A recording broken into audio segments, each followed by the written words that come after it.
আমাদের এক ভাই জানতে চেয়েছিলেন এশার নামাজে যে আমরা 4 রাকাত নামাজ পড়ি, 2 রাকাত কেরাত জুড়ে পড়া হয়, 2 রাকাত আস্তে পড়া হয়, এটার কারণ তিনি জানতে চেয়েছেন। এক নম্বর কথা হচ্ছে যে এই কারণ আল্লাহ এবং আল্লাহ রাসূল যেহেতু কোথাও বলেননি, অতএব আমরা যদি বলি কোনো কারণ, তাহলে এটা আমাদের নিজেদের মন গড়া একটা এক্সপ্লেনেশন হবে, ব্যাখ্যা হবে। কারণ এই ব্যাখ্যা আল্লাহ বলেননি, আল্লাহ রাসূল বলেননি। 2 নম্বর বিষয় হচ্ছে সাহাবীদের মধ্যে কেউ কোনোদিন রাসূলকে জিজ্ঞাসা করেন নাই যে এই আমলটা কেন এরকম হলো, যে ওইখানে 2 রাকাত আমরা জোরে পড়ছি এবং এখানে আমরা বাকিটা আমরা আস্তে পড়ছি, এটা কেন হলো।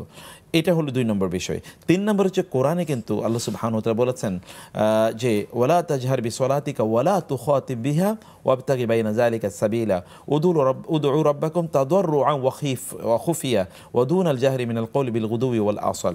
কোরআনে আমল এর 2টো অবস্থা বলা হয়েছে, একটা হচ্ছে একটু উচ্চ স্বরে, আরটা কি একটু আস্তে আস্তে নিচু স্বরে। যেহেতু 2টোর কথা বলা হয়েছে, ফলে কিছু কিছু ইবাদতে আমরা দেখতে পাই 2টোরই এখানে কম্বিনেশন আছে। কোথায় যেমন এশার নামাজে আমরা দেখতে পাই, মাগরিবের নামাজে দেখতে পাই যে 2টোর কম্বিনেশন আছে। আবার জোহর এবং আসর নামাজে কি পুরোটা নামাজটা আস্তে পড়া হয়, ফজর নামাজটা পুরোটাই জোরে পড়া হয়, এবং ফজর নামাজে লম্বা কেরাতে কোরআন তেলাওয়াত করে পড়া হয়।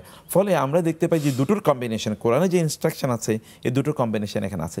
হতেও পারে এই কারণে আল্লাহ তাআলা করেছেন এবং আল্লাহ রাসূল সাল্লাল্লাহু আলাইহি ওয়াসাল্লাম আমাদেরকে এইভাবে শিখিয়েছেন, আর বাকিটা আল্লাহ সুবহানাহু ওয়া তাআলা জানেন।